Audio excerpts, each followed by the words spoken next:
mais um episódio do Funny Talk com o tema neuroarquitetura. O filósofo Alain de Botton, em seu livro Arquitetura da Felicidade, menciona: a arquitetura é capaz de modificar nossas vidas afetivas ou profissionais, influenciando no modo de ser e de sentir de cada um. Esse é um dos livros que eu não consigo ficar longe, sou apaixonada. Dentro dessa reflexão e nessa reflexão, nossas convidadas, Gabi Sartori, fundadora da Neuro Academy, da Academia Brasileira de Neuroarquitetura, a Flávia, arquiteta, ex-aluna da Academy, nos darão uma aula sobre neuroarquitetura. Bem-vindas. Ai, obrigada. É um prazer. Obrigada, Paulinha. É um prazer estar aqui hoje com vocês para falar de um assunto que eu sou apaixonada, né? Sim, falar sem sobre dúvida. neuroarquitetura é falar também sobre um trajeto da minha história que foi se modificando a partir de muitas reflexões que eu tinha dentro da profissão da arquitetura, né? Então, para mim é sempre um prazer. Estamos emocionados aqui com a presença de vocês. Vamos lá, então. Sendo assim, queridas, o que é neuroarquitetura? Pois é, neuroarquitetura é um termo popular, né? Certo. Até na Neuroarch Academy a gente gosta bastante de frisar que, na verdade, isso não é uma nova área, mas, na verdade, junção de diversas áreas que estão colaborando entre elas. Então, neuroarquitetura nada mais é do que neurociência aplicada à arquitetura. Da mesma forma que a gente pode utilizar a neurociência para aplicar na economia, para aplicar no marketing, para aplicar no design. Então, a neurociência, ela nos dá uma base de conhecimento sobre o funcionamento humano, né? Então, como que nós, seres humanos, funcionamos e nos comportamos. E são informações extremamente relevantes para as pessoas que vão projetar ambientes para esses seres humanos, Exato. né? Então, o termo é popular, né? Se popularizou, mas é importante ressaltar que, na verdade, é a mistura de duas áreas e é uma coisa que a gente fala bastante na Neuroarch Academy, né, Flá? Isso é demais, né? Uau! E você, Flávia, conte-nos, por favor, sobre o que é neuroarquitetura. Então, para mim, como uma pessoa que atua na área, é fazer projetos mais assertivos, fazer projetos, criar ambientes que vão impactar o meu cliente. Perfeito. Né? E a neuroarquitetura, né, é psiconeuroarquitetura. Ela não é apenas... Ela tem toda uma coisa de entender o cliente mais profundamente, fazer um briefing mais aprofundado e fazer um projeto adequado àquele cliente, à necessidade dele, não só na parte funcional ou na parte estética, que é importante também, mas o modo que aquele ambiente vai impactar qualidade de vida, qualidade de sono, foco, produtividade, até felicidade, depressão. A gente consegue muita coisa com o ambiente, e isso tudo baseado em evidências científicas. Então, é isso. Fantástico. Hoje a aula aqui vai ser maravilhosa. Se deixar, o podcast vai ter 3 horas também. E como surgiu a neuroarquitetura? Vocês podem contar um pouco sobre isso, por favor? Falar sobre o impacto do ambiente já é algo muito antigo, né, Paulinha? Se a gente for para a história da arquitetura, a arquitetura antiga, ela olhava muito para isso, né? Olhava para a experiência da pessoa de uma forma mais holística. Algo que a gente foi perdendo com a praticidade, com o desenvolvimento das ciências. Então, a gente começou a colocar em caixinhas cada tema e esses temas não olhavam mais uns para os outros. Então, a gente acabou se fechando, olhando mais para a questão da funcionalidade e da estética, que são, sim, importantes, mas a gente também precisa olhar para como isso está impactando na vida das outras pessoas. Então, isso já é algo muito antigo que a gente veio perdendo ao longo do tempo, né? Sim. E a neuroarquitetura mesmo começou com o desenvolvimento das neurociências. Então, a década do cérebro, que ficou conhecida como a década do cérebro, foi a década de 90, quando muitos investimentos foram colocados para desenvolvimento de pesquisa mesmo, desenvolvimento de equipamentos. E aí, a partir disso, começou a se levantar essa possibilidade do impacto do ambiente no ser humano. E como que se deu isso, né? Certo. Tem um médico que a gente adora falar a história dele, que foi Jonas Salk, que ele foi o desenvolvedor, inclusive, da vacina da poliomielite. Uau! E ele desenvolveu essa vacina a partir de um insight que ele teve num ambiente. Então, como que foi essa história? Ele era americano, ele saiu dos Estados Unidos, foi para a Itália, ficou um tempo recluso numa cidade da Itália e ele teve o insight da vacina nessa localização. E ele fala que sensacional isso! Que foi por conta do ambiente. Então, quando ele volta para os Estados Unidos, ele volta muito com essa ideia de que o ambiente sim impactou no desenvolvimento dessa vacina e ele começa, então, junto com um arquiteto que é super famoso hoje, que, enfim, né, foi famoso na época, que foi Louis Kahn, a desenvolver o Instituto Salk, que fica em San Diego, na Califórnia, muito com a atmosfera dessa cidade italiana, né? Sim. Então, ele queria trazer um pouco tudo aquilo que ele vivenciou na Itália para os cientistas nos Estados Unidos. E ele recebeu um prêmio de arquitetura. Imagina, um médico receber um prêmio de arquitetura pelo projeto desenvolvido. E nesse prêmio, quando ele foi receber esse prêmio, ele fez um discurso para os arquitetos que estavam ali, fazendo mesmo um apelo de que os arquitetos fossem investigar como que os ambientes estavam impactando os seres humanos a partir da neurociência. E na audiência ali tinham arquitetos que começaram esse movimento, que foi com o desenvolvimento da ENFA, né, da Academia Americana, que se deu em 2003. Então, a partir desse discurso, começou uma academia nos Estados Unidos. Olha isso, em San Diego 2003, mesmo? Sim, na Califórnia. Certo. E aí, a partir disso, isso começou a se disseminar, né? No Brasil, somos precursoras, então somos pioneiras no tema e começamos a divulgar isso em 2019 com a primeira conferência que foi aí desenvolvida pela NeuroArc Academy. É uma história mega longa, né? Se desse, a gente ficaria aqui horas falando sobre isso. Eu dei uma encurtadinha. Vamos marcar uma outra oportunidade para nós, porque esse tema é valioso, é fundamental, não só para arquitetos e designers, mas também para as indústrias, para os lojistas, enfim, e aí vai. Então, vamos lá. Considerando que a neuroarquitetura não é só projetar ambientes baseados em parâmetros técnicos, legislação, conforto, entre outros, bem próximo do que você falou agora, mas é fundamentada na emoção, felicidade e bem-estar. Como aplicar? E quais fatores a serem considerados? Essa é uma pergunta para as duas. Ótimo. Como aplicar é a pergunta de 1 milhão, né? Exato. Você sabe que a Academia Brasileira, nós fundamos em 2019 e a gente fundou muito no intuito de disseminar esse conhecimento que tinha transformado as nossas vidas. Então, a gente via o potencial que essa teoria, vamos dizer assim, tinha, o potencial que isso tinha em novos projetos, porque quando você começa a estudar, você não consegue mais voltar a projetar da forma como você projetava. A Flávia é um exemplo disso. Então, quando a gente começou a disseminar esse conhecimento, a gente também não tinha ideia do como aplicar. A gente via dois caminhos. Sim. Um era, de fato, ir para a área de pesquisa, e que a gente sabe que o nosso país é um país desafiador para a área de pesquisa. Então, a pesquisa, ela consiste em você ter uma equipe multidisciplinar, ter equipamentos, ter financiamento, ter uma universidade que te apoie. Sim, enfim, é muito complexo. É complexo e, às vezes, a gente vê, assim, tem pesquisadores que ficam, às vezes, uma vida inteira desenvolvendo uma pesquisa e, quando vai lá ver os resultados, ainda não chegou no resultado final. Então, a gente sabe, é um caminho muito árduo.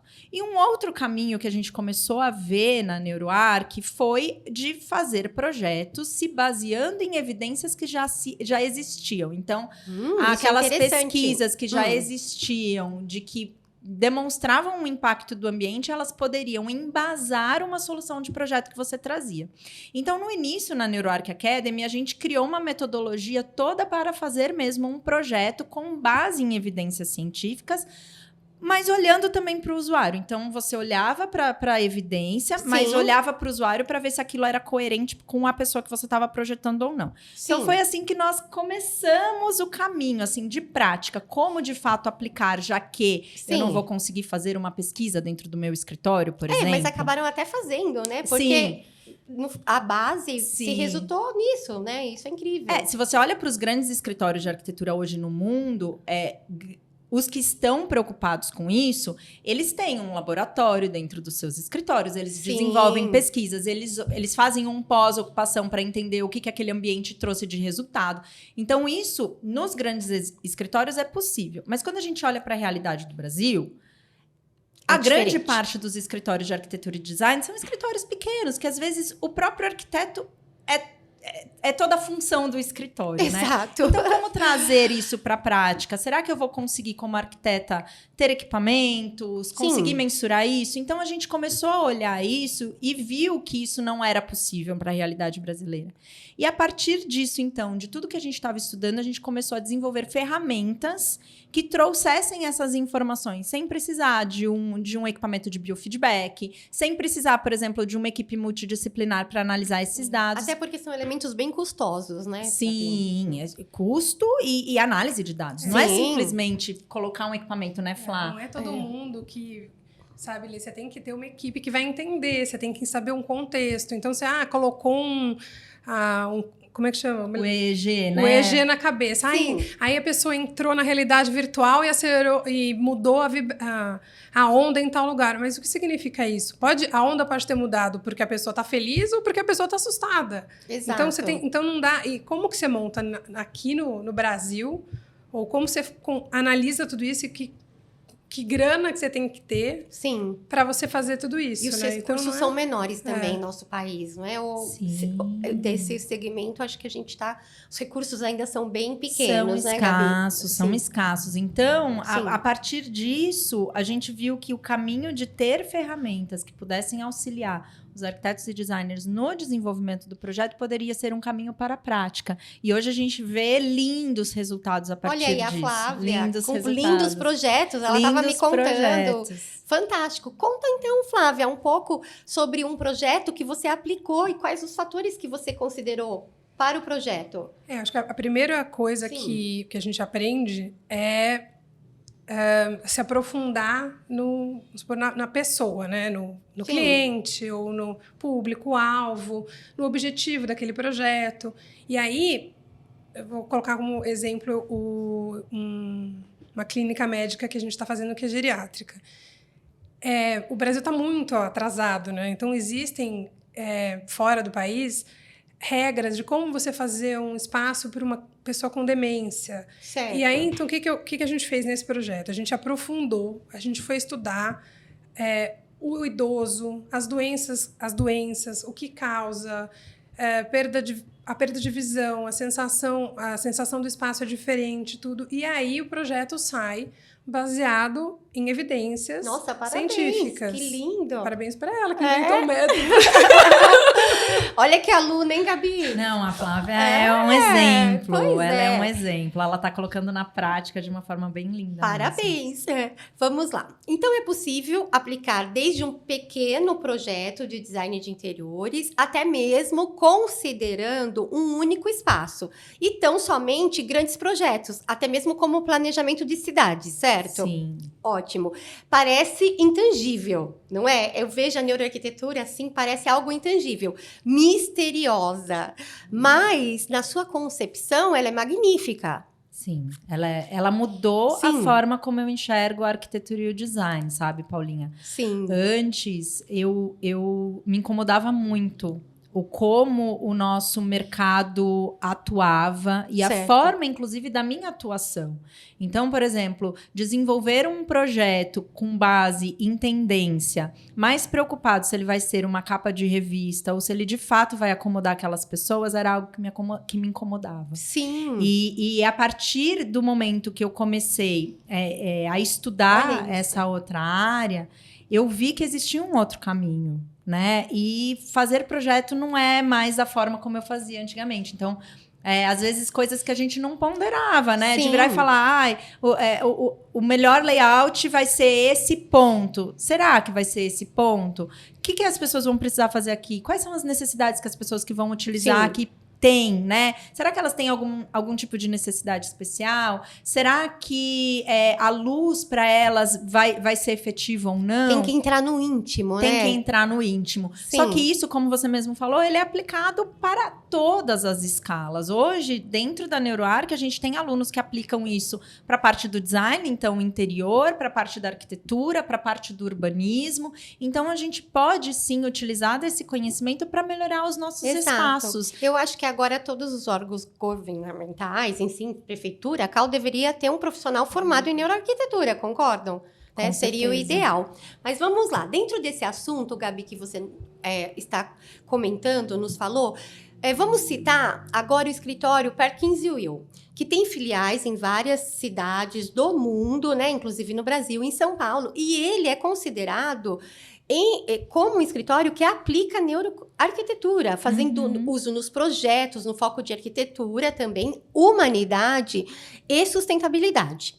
Sim. Dentro dessa menção, é possível expor alguns pontos visíveis negativos, acredito que sim, existente em grandes projetos. Pensa em um grande projeto já existente e que, se houvesse aplicado a neuroarquitetura, o que seria de diferente? O que seria efetivo e favorável? Olha, você trouxe um exemplo maravilhoso. A Perkins é um escritório realmente que aplica mesmo, eles têm um laboratório dentro do escritório deles. Sim. E eles vão a fundo mesmo, fazem, enfim, avaliações dos espaços que eles projetam. Então, é um exemplo a ser seguido, né? Sim. Um exemplo assim, né? Para aquele escritório pequeno, você olha e fala, nossa, existe alguém maior fazendo algo muito, muito positivo, mas o que eu posso fazer hoje dentro da minha casinha? Então, é um como se fosse um mentor ali, que você olha e fala, vou seguir os passos, né? Mas hoje, assim, olhando para os projetos que existem no Brasil, tem uma infinidade, né, Paulinha? Sim, de projetos que a algum gente que olha e fala... assim, poderia ter usado neuroarquitetura. Poderia, vários, Sim. na verdade. Hoje, vamos só para trazer um ponto que faz parte das nossas grandes cidades, os shoppings. Se sem os dúvida, shoppings muito utilizassem desse conhecimento, talvez eles conseguissem ter um espaço que criasse mais conexão, então que as pessoas ficassem mais à vontade, e que daí qual seria a consequência disso? Maior consumo, né? Sim. Então, lógico, o proposital dos shoppings de antigamente, quando a gente olha, os shoppings que foram feitos lá na década de 80. Eldorado, por exemplo. Não, o Eldorado ainda tem um pouco de luz natural que entra nele, né? É verdade. Mas a gente tem alguns aqui que nem isso tem, e que você perde a noção de tempo, você perde a noção de localização, então você não consegue se localizar. E é um pouco proposital para você realmente perder. Mas se você fizesse o contrário, porque isso eu vejo como, poxa, imagina alguém que tem algum tipo de pânico numa situação dessa. Ela vai sair de lá extremamente estressada. Exato. E se eu olhasse para o lado positivo, de ter um ambiente agradável, de que realmente ela ficasse com vontade de estar num período estendido nesse espaço, né? Com luz natural, com vegetação, com uma temperatura agradável, com uma música agradável, que ela pudesse passear e, de repente, consumir mais. Então, foi só um exemplo que me veio aqui na cabeça. Olha, e vocês vão levar outro exemplo, Flávia e Gabi. Eu sou uma pessoa que eu não frequento a praça de alimentação de nenhum shopping. Eu também não. Porque me incomoda muito. Me incomoda muito, né? Às vezes eu tenho até vontade. Quando eu tinha meu filho menor, não tem jeito. A gente vai na praça de alimentação a maioria das vezes. Mas isso me incomoda muito. Então, é um exemplo fato e, né, comprovando que realmente vocês têm uma razão imensa sobre isso. E você, Flávia, tem algum projeto, até mesmo que você fez no passado, que ainda você não era especialista em NeuroArc, mas fala assim, olha, Paula, tem um projeto, enfim, que eu fiz, se eu tivesse usado os fatores da NeuroArc, teria sido diferente. Você pode nos citar algum? Eu posso até falar, quando eu estava estudando para fazer o projeto do escritório geriátrico, do consultório geriátrico, pontos que, se a gente não tivesse tomado cuidado, a gente iria gerar problemas para os usuários. Então, por exemplo, um paciente com demência, ele não pode ter muito estímulo de luz. Então, aquela coisa de, pontinho de luz aqui, pontinho de luz ali. Que nós amamos fazer projetos luminotécnicos. Um piso que reflete a luz. Então, tudo isso, se eu não tivesse o conhecimento de como funciona o paciente e o que causa, eu ia causar um mal-estar para o usuário, né? Sim. Então, tem que ter uma diferenciação de piso e parede. Então, são coisas que... cores contrastantes, aconchegantes, não pode ser cor muito forte, porque o paciente ficaria muito... Você pode causar muita excitação no paciente, causar uma crise. Então, são elementos que, se a gente não tivesse tomado cuidado com esses elementos, a gente poderia causar problema para o paciente, para os médicos que estariam ali. Isso, assim, são N pontos, né? Então, a gente estava conversando há pouco de hospital, né? Sim. É um lugar horroroso. Então, acho que todo mundo tem que fazer um retrofit, né? A maioria dos hospitais e das clínicas. Sim, perfeito. Então, são coisas assim e são pontos que você estudando, aprofundando, você consegue melhorar com... Não precisa ser, assim, grandes reformas. Pequenas intervenções. Né? Exato, perfeito. E, para finalizar, Gabi, conta um pouco sobre a Neuro Academy. Os cursos que vocês oferecem, essas especializações. Bom, hoje na NeuroArc, nós temos alguns cursos de extensão, né? Então, são cursos livres, mas que é de formação continuada. Então, é bem-vindo para nós, tanto o estudante de arquitetura e de design, como aquele profissional formado. Hoje, inclusive, a gente tem nos nossos alunos que ainda são da graduação da arquitetura, e hoje a gente vê como que eles vão sair da faculdade como profissionais completamente diferenciados para o mercado, né? Então, hoje dentro da academia, a gente está dividido em 2 ramos, tá, Paulinha? Muito voltado na história que eu te contei da questão da prática. Então, uma é a NeuroArc Academy mesmo, que é o nosso braço de educação. Certo. E no nosso braço de educação, hoje, a gente tem 2 cursos. Um curso de curta duração, que é o nosso curso de 5 semanas, que ele tá mais direcionado para aquela pessoa que já quer sair e começar a colocar as coisas em prática, porque é o curso hoje que te dá a habilitação das ferramentas que a gente tem hoje licenciadas pela academia. É bem rápido. Hoje, quem faz o curso do Experience já tem a habilitação da EAP e da YAMI, que são 2 ferramentas que a gente desenvolveu com a base na neurociência e na psicologia. Uma tá mais voltada para a parte da percepção e a outra da parte da memória. Então, pensa você conseguir trazer para as informações do seu projeto, a percepção do seu cliente, então ao que ele é mais sensível, ao que ele valoriza, e as memórias positivas desse cliente, utilizar desses padrões no seu projeto. Então isso é algo realmente revolucionário. Sim. E temos também o curso de formação continuada, que ele começa no Experience, então todo mundo passa pelo Experience e continua na trajetória, que daí ele vai dar toda a base da metodologia da NeuroArc Academy, que daí vão passar pelas 7 variáveis ambientais, né? Então nós fomos buscar o que existia de evidências científicas sobre o impacto do ambiente. Então, achamos 7 variáveis ambientais. Então, a pessoa vai passar por toda essa trajetória e depois chegar realmente no momento de fazer o projeto até num pós-ocupação. Então, esses são os nossos cursos que temos hoje na academia. E você, Flávia, completou os 2? Os 2. Parabéns, que fantástico. Gabi e Flávia, também vai ter um evento de vocês, né? Bem próximo. Ele vai ser aqui no Brasil mesmo? Vai. Hoje nós já estamos indo para a 4ª edição da Conferência Internacional, NeuroArc Day. A primeira edição foi em 2019, tivemos uma outra em 2020. 2021 fizemos num formato híbrido, ainda por conta da pandemia. E agora estaremos na nossa 4ª edição. É um evento que vai acontecer agora em outubro. Olha, brava! Em São Paulo, sim. Então, coloquem aí na agenda que em breve a gente já vai começar as inscrições. Perfeito, vamos esperar. A Fanny agradece imensamente a presença de vocês e por compartilhar esse conteúdo que tão somente, sem dúvida, fará parte da nossa evolução futura. Muito obrigada, viu? A gente que agradece. É um tema maravilhoso e parabéns para vocês. E uma outra coisa, vocês que nos assistem, por favor, as descrições tanto da Neuro Academy, como do escritório da arquiteta Flávia, que já aplica neuroarquitetura em seus projetos, estarão disponíveis em nosso vídeo.